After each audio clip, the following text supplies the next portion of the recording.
ত্রয়োদশ জাতীয় সংসদ নির্বাচনে যারা এমপি হিসেবে নির্বাচিত হয়েছিলেন তাদের শপথ গ্রহণ অনুষ্ঠান সম্পন্ন হয়েছে এবং এই অনুষ্ঠানে বিএনপির যারা প্রার্থী ছিলেন তারা একভাবে শপথ নিয়েছেন, আর জামাত এনসিপির যারা জোট সঙ্গী তারা অন্যভাবে শপথ নিয়েছেন।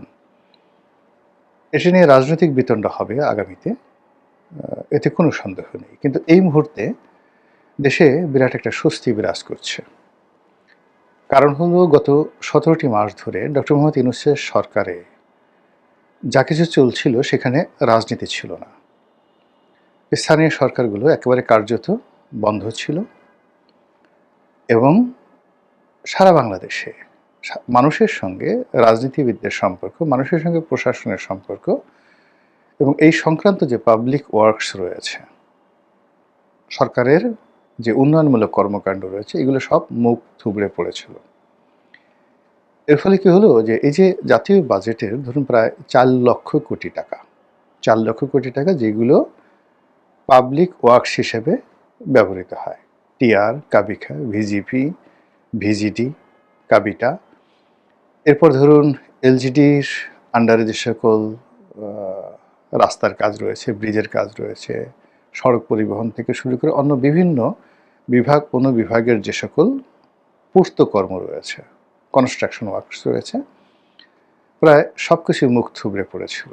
তো ৪ লক্ষ কোটি টাকা যদি নর্মাল নিয়মে ৫ বার করে ট্রানজ্যাকশন হয়, তাহলে ২০ লক্ষ কোটি টাকার ট্রানজ্যাকশন প্রতি বছর হিসাবে আমাদের গত ১৭ মাসে হয়নি। ফলে বোঝার চেষ্টা করুন যে আমাদের জিডিপি, আমাদের যে জাতীয় যে কর্মকাণ্ড, সেই কর্মকাণ্ডে যে অর্থনীতির যে ধস নেমেছে, এর কারণ হলো এই ২০ লক্ষ কোটি টাকার ট্রানজ্যাকশন হয়নি। ফলে জনগণের যে অর্থনৈতিক স্পন্দন, এটা বন্ধ ছিল। এখন এই রাজনৈতিক সরকার আসার পর এগুলো আবার পুরোদমে শুরু হবে। ইউনিয়ন নির্বাচন হবে, উপজেলা নির্বাচন হবে, পৌরসভা নির্বাচন হবে, সিটি কর্পোরেশন নির্বাচন হবে। রাজনীতির সমস্যা থাকবে, অর্থনীতির সমস্যা থাকবে, কিন্তু একটা গতি চলে আসবে। দ্বিতীয় যে বিষয়টি, সেটি হলো যে বিচার বিভাগ, সরকারি অফিসগুলোতে আমলাতন্ত্র ভীষণ রকম বেপরোয়া ছিল। ঘুষ, দুর্নীতি, অনিয়ম, অলসতা থেকে শুরু করে আরও সব কিছুতে। রাজনৈতিক সরকারের আন্ডারে এটি সম্ভব হবে না।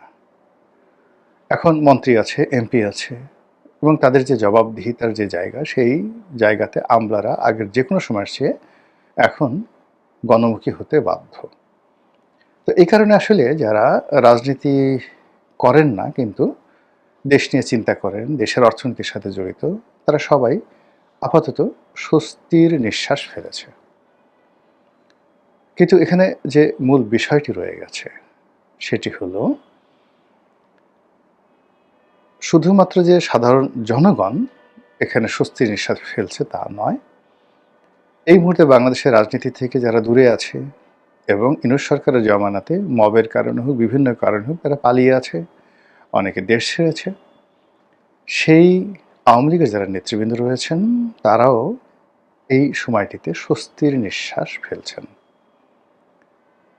একটি নির্ভরযোগ্য সূত্রে জানতে পারলাম যে আজকে তারেক রহমান সাহেব যে প্রধানমন্ত্রী রূপে শপথ নিলেন, তার দলের সংসদ সদস্যরা শপথ নিলেন, জামাতের আমির শপথ নিলেন, জামাতের ১১ দলীয় জোট শপথ নিল, এতে করে কলকাতাতে আওয়ামী লীগের যারা লোকজন তারা মিষ্টি বিতরণ করেছে বিভিন্ন কারণে।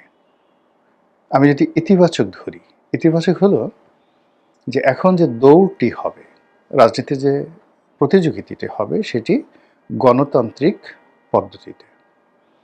পার্লামেন্টে বিতর্ক হবে, রাজপথে আন্দোলন হবে, সরকারের সমালোচনা হবে এবং সব কিছুর মধ্যে একটা গণতন্ত্র থাকবে। আর সেই গণতন্ত্রের সবচেয়ে বড় stakeholder till now Awami League. একক দল হিসেবে এখন বিএনপির হয়তো অনেক নতুন নতুন শুভার্থী, 5% যাকে বলা হয়, তার নতুন সমর্থক জুটে গেছে ক্ষমতা আসার সঙ্গে সঙ্গে।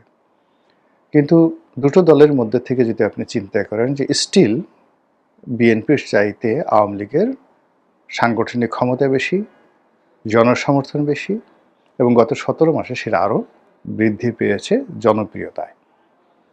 মানে মানুষ বলার চেষ্টা করছেন যে লাউ সেই কদু, এটা নয়, বরং শেখ হাসিনার জমানাতে ভালো ছিলাম। এর কারণ হলো ওই যে 20 লক্ষ কোটি টাকার যে ওয়ার্কস, পাবলিক ওয়ার্কস, এর সঙ্গে অন্তত 2 কোটি লোক সরাসরি জড়িত ছিল।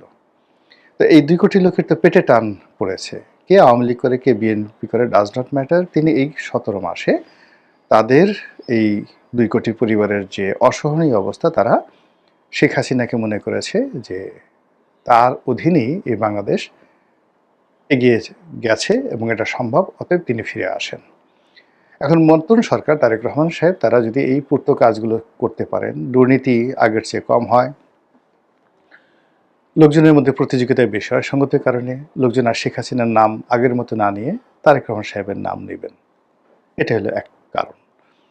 দ্বিতীয় কারণ হলো যে এই যে এখানে কলকাতাতে যে মিষ্টি বিতরণ হলো, যে এই রাজনৈতিক কর্মকাণ্ডে সঙ্গতের কারণে আওয়ামী লীগের যারা নেতাকর্মী রয়েছেন তারা অংশগ্রহণ করতে পারবেন এবং এই যে রাজনীতির যে রেস, প্রতিযোগিতা, এই প্রতিযোগিতাতে আওয়ামী লীগ অপরিহার্য হয়ে পড়বে, বিএনপির জন্য অপরিহার্য হয়ে পড়বে, জামাতের জন্য অপরিহার্য হয়ে পড়বে। যারা সফল হবেন এই রাজনীতির রেসে, এখন বিএনপি ভার্সেস জামাত, তাদের এই রেসে যারা সফল হবেন তারা এক পক্ষে থাকবেন, আর যারা ব্যর্থ হবেন তারা তাদের দল ভারী করার জন্য আওয়ামী লীগকে টেনে নেবেন। বিরোধী দল হিসেবে যদি জামাত খুশি হয় বা তারা যদি খুব সফল হয়ে যায়, তাহলে জামাত ক্ষমতায় আসবে পরবর্তী নির্বাচনে। আর বিএনপি তখন প্রমাদ গুনবে যে জামাতকে মাঠে মোকাবেলা করার জন্য আওয়ামী লীগের সহযোগিতা দরকার। তখন ক্ষমতাসীন বিএনপি তারাই এটাকে একটা উইন্ডো তৈরি করে দেবে।